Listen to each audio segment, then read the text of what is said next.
termine mal généralement. Résistance ou allégeance, l'heure des croisades est-elle venue? C'est un livre qui est sorti il y a quelques jours et le pitch, si j'ose dire, c'est que si l'Occident devait quitter ces pays pour aller là où il n'est pas attendu. Une inversion totale des flux migratoires, c'est-à-dire que demain, le migrant, le déplacé, l'exilé, c'est l'Européen, c'est l'Occidental, obligé, Pascal, de traverser la Méditerranée à l'aune d'une guerre qui s'est propagée sur le continent européen et qui fait face à la douleur de l'exil, qui fait face à la vie dans les camps et qui fait face aussi aux préjugés des populations locales. Donc ce qui m'a intéressé, c'est d'inverser complètement le regard sur des thématiques que nous abordons quotidiennement, celle de l'immigration, de l'assimilation et puis évidemment de l'appartenance à la nation. Avec ce mot assimilation d'ailleurs qui est parfois remise en cause, et qui est toujours remise en cause, et qui était le modèle français. Qui n'est même plus prononcée, la notion a été détricotée, elle a été totalement dévoyée. Effectivement, quand vous dites que c'était le modèle français, les premiers à avoir été assimilés étaient les Français eux-mêmes, les Bretons, les Normands. Et puis petit à petit, les antiracistes, les indigénistes se sont emparés, ont pris en otage, même si je n'aime pas cette expression, cette notion pour en faire un concept teinté de racisme. Or, qu'est-ce qu'il y a de plus beau, me semble-t-il, que de dire à l'autre qu'il peut vous ressembler, non pas pour devenir un clone culturel, mais pour partager, les mêmes gloires, les mêmes héros, le même panthéon imaginaire, les mêmes fiertés d'un pays.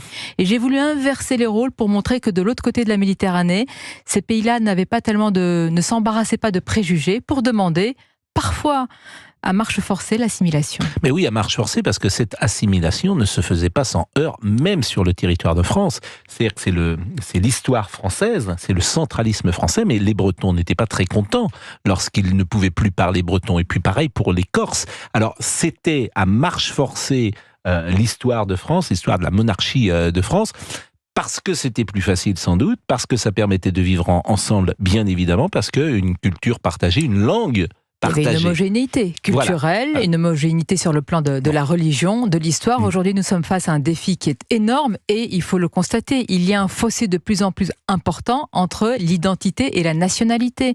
Nous avons sur notre sol des individus qui sont français, parfois depuis 3 ou 4 générations. Ils sont donc naturalisés, mais pas acculturés. Il me semble que c'est le problème le plus important aujourd'hui. Vous savez, Pascal, pour avoir souvent, et vous-même, on a interrogé de nombreux responsables politiques, à la question: comment vous faites aujourd'hui pour réduire ce fossé? Parce que ces personnes sont françaises, elles sont là depuis 3-4 générations, il n'y a pas de réponse. Et je trouve que c'est abyssal. C'est-à-dire, on nous dit qu'il faut arrêter les flux migratoires. Bien, en supposant que vous y arriviez, alors que l'immigration zéro est un leurre ou un mythe, comment vous faites pour tous ceux qui sont là? C'est une société qui est nouvelle, c'est une société multiculturelle qui se met en place. C'est pas le modèle français, mais on devine que déjà c'est le cas et qu'effectivement il n'y a pas forcément de solution. Parce qu'on a dit non, vous avez raison. Malheureusement, il n'y en a pas parce qu'on ne s'en donne pas les moyens, parce qu'on a dit venez comme vous êtes, parce qu'on a mis de côté l'assimilation, parce qu'on est passé de l'assimilation à l'intégration, à la société inclusive, parce qu'on n'ose pas, non pas exalter une histoire, mais tout simplement prôner la préservation d'une unité culturelle. Et dans ce livre, je dis que les pays de l'autre côté de la Méditerranée, c'est pas du tout un modèle, parce que la manière dont ils traitent les migrants, il faut le dire, est à condamner, mais il faut comprendre leur droit à vouloir rester eux-mêmes. Thierry est avec nous et Thierry va pouvoir vous interroger. Bonjour Thierry, vous nous appelez d'où ?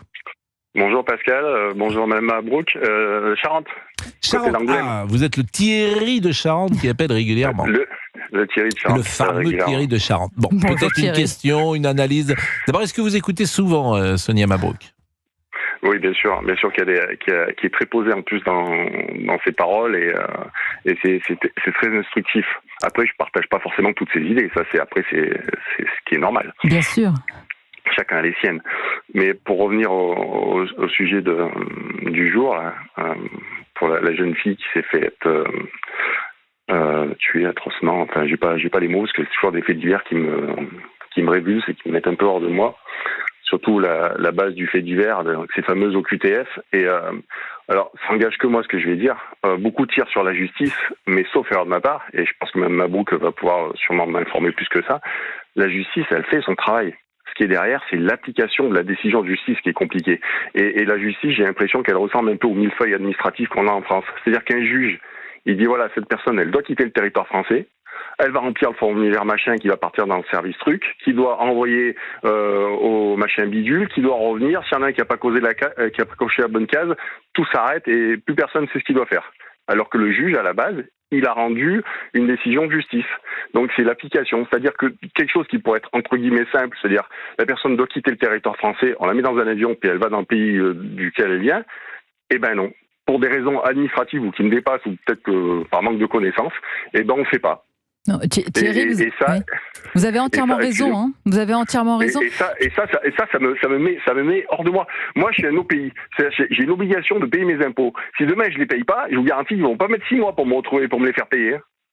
Mais je voudrais réagir à ce que vous dites. Je crois qu'on a tous partagé l'envie de hurler quand on a d'abord appris évidemment le meurtre de Philippine et puis les circonstances et le profil du suspect. Envie de hurler d'abord son émotion par rapport à la famille, envie de hurler sa colère par rapport aux failles, je veux dire, c'est un fossé de ce système vérolé. Est-ce que vous permettez que je vous raconte une anecdote personnelle, parce que ça m'a renvoyé à un parcours, et sans doute, je pense que beaucoup de nos auditeurs qui ont été naturalisés, qui ont eu la nationalité et qui sont là depuis un certain temps, peut-être qu'ils ont ressenti la même chose.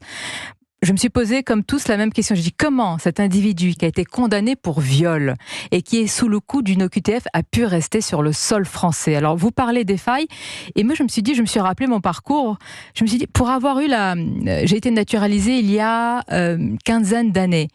Et je vous assure, ça a été un parcours du combattant et de la combattante en l'occurrence. J'étais à l'époque, je me souviens, inscrite en thèse de doctorat. C'était très compliqué d'avoir les places. Elles étaient très chères pour les non-français, les non-européens. Et j'avais réussi, je me rappelais de l'émotion, de la fierté de ma mère. Et mon de maître, et j'étais munie de tous mes papiers. Plus j'approchais, plus mon tour approchait, plus une angoisse m'a saisie. Je me dis, j'espère que j'ai tous mes papiers. Je revérifie frénétiquement, j'ai tout, j'ai une inscription en thèse. Je me dis, pour moi, c'est, entre guillemets, je me suis dit, c'est la voie royale. Si la France n'accepte pas les enfants d'autres pays qui ont sublimé ce pays, qui ont adoré son passé, qui adorent et pratiquent sa langue, alors qui accepte-t-elle? Bon, j'arrive devant un fonctionnaire, Pascal Diré au costume gris, et qui me dit, mais madame, on ne peut pas renouveler vos papiers. C'était un titre de séjour étudiant. Je dis, mais monsieur, regardez, j'ai tout, j'ai l'inscription.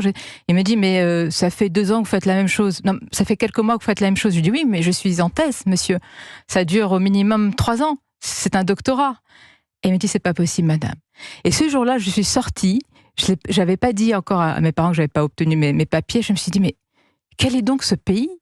Quel est donc ce pays où j'ai tellement sublimé la France, où je montre tout, patte blanche, et j'ai pas eu mes papiers.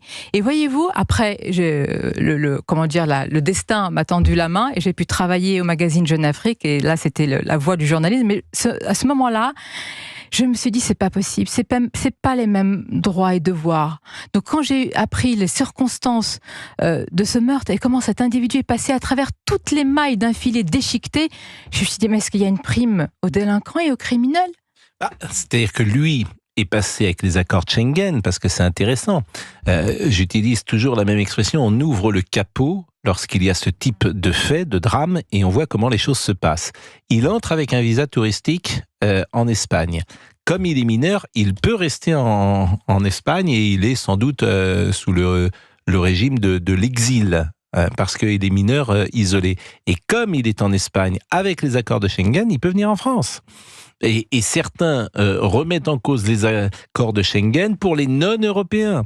Que les accords de Schengen soient en vigueur lorsqu'on est allemand, italien ou danois, pas de souci, mais est-ce qu'il faut aussi que ces accords de Schengen soient en vigueur pour ceux qui arrivent en dehors de l'Union européenne ? La question peut se poser. Vous avez raison, Pascal, mais Thierry dit à juste raison, regardez, il prend un exemple du citoyen, j'allais dire le citoyen lambda, mais le citoyen lambda qui paye ses impôts, qui ne commet plus aucune infraction, devient presque une exception. En réalité, ce qu'il y a de terrible dans toute l'affaire Philippine, c'est pas qu'il y a des failles, c'est que c'est devenu la norme. Il est 11h44, nous marquons une pause et vous allez pouvoir interroger de nouveau Sonia Mabrouk qui est avec nous. Sonia est avec nous jusqu'à 12h peut-être, Monsieur Tessier ? Oui. On peut pas... si on a l'autorisation de Monsieur Tessier. Alors j'ai les papiers pour rester. C'est le grand, vous savez que c'est le grand.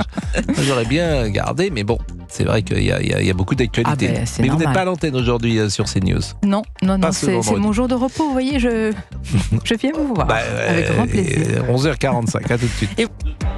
si demain tout s'inversait? Europe 1, d'ailleurs, c'est votre première maison en radio.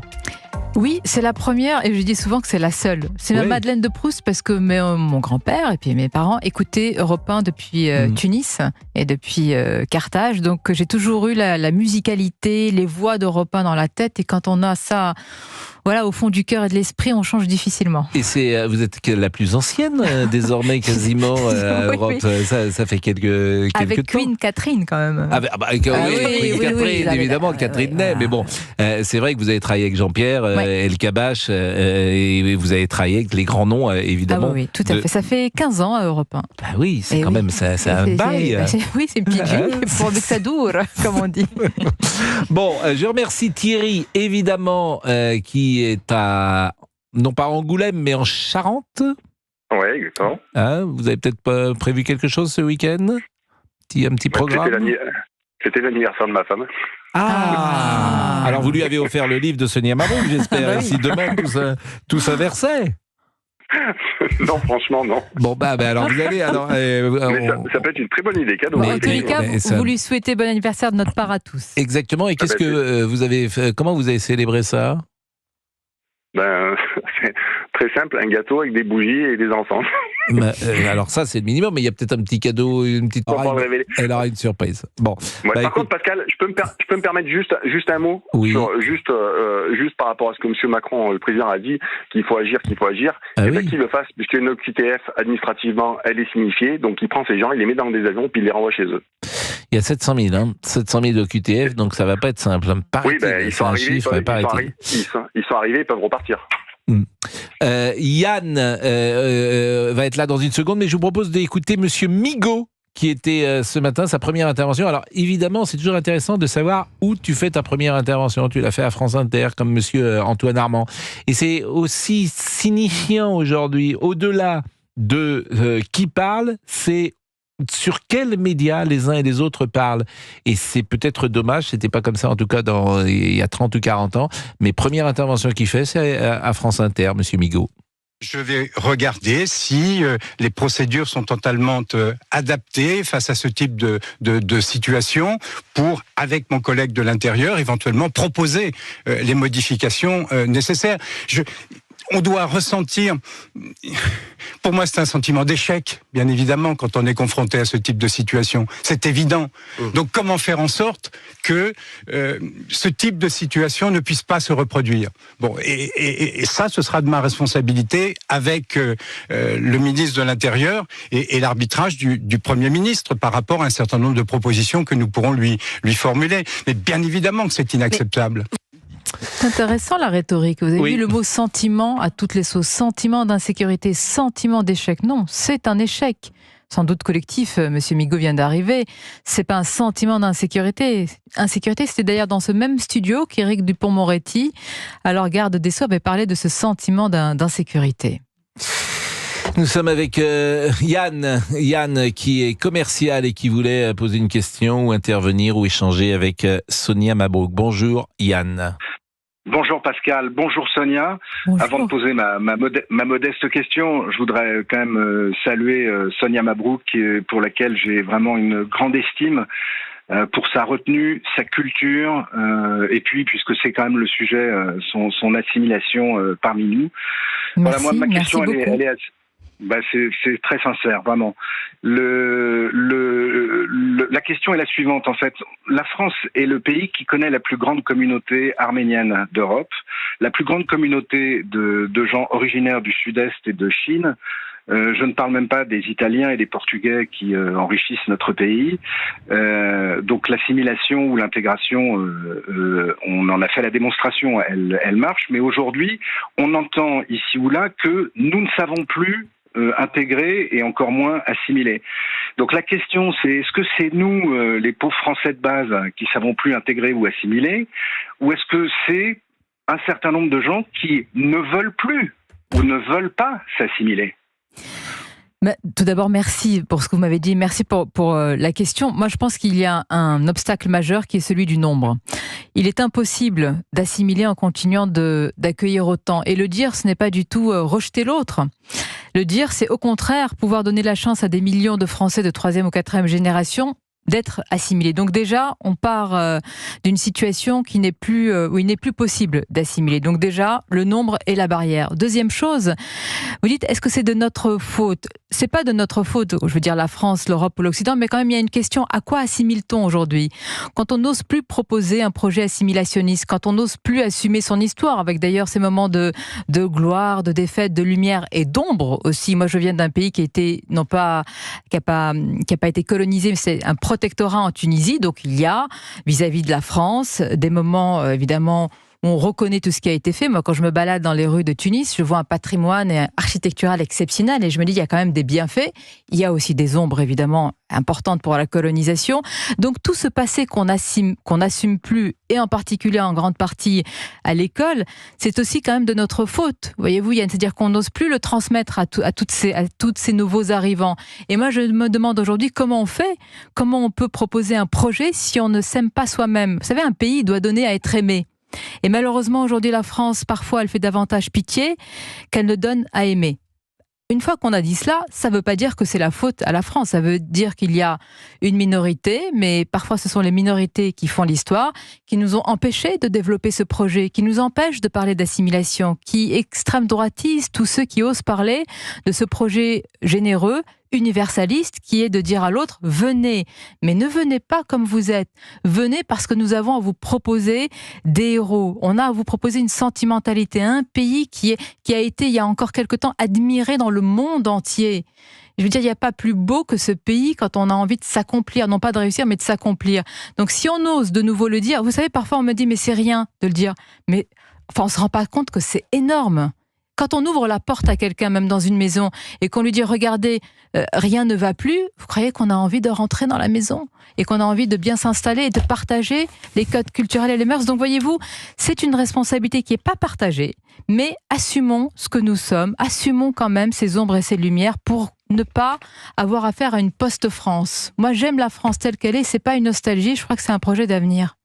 Merci, chère Sonia Mabrouk. Et si demain tout s'inversait, c'est toujours un bonheur de vous écouter et puis de vous regarder. Merci, aussi, ce qui ne gâche rien. Je ne sais pas le programme ce week-end avec la petite Soraya, ce que vous avez prévu de faire. Ah, écoutez, c'est assez, comment dire, il y a une routine, on va dire. Bon, il y a une routine, mais elle est tellement vous écrivez magnifique, le week-end. Cette routine. Pardonnez-moi. Vous écrivez le week-end souvent. Mais comme vous, il y a la chronique du journal du dimanche. Vous la faites au dernier moment ? Oui, généralement oui. Et donc vous savez ce que vous allez écrire, par exemple ? L'idée m'est venue à l'instant. C'est-à-dire quand j'ai raconté aussi ce parcours qui n'est pas forcément que le mien, mais qui doit parler à beaucoup de personnes naturalisées qui aiment la France et qui se disent comment on a pu tellement se battre, nous, pour avoir nos papiers et prouver qu'on a notre place ici, alors que d'autres sont là en ayant commis les pires crimes. Donc voilà, ça va être on vous lira dans le journal du dimanche. Et on vous retrouve aussi lundi à 8h10 pour la grande interview CNews avec Nicolas Sarkozy, l'ancien président. Oui. Ah oui, donc là c'est un moment tout à fait et qui arrive important. À un moment très important, évidemment. Il va avoir beaucoup de choses à dire sur cette terrible affaire philippine, sur la droite, la composition avec Emmanuel Macron, et je sais qu'il sera ensuite interrogé par vous-même, cher Pascal. Exactement, sur CNews et sur Europe 1 entre 8h30 et 9h, et je serai avec Vincent Herouette et avec Vincent Trémollet de Villers. Quelle équipe! Et nous l'interrogerons tous les trois après que vous l'avez interrogé vous-même.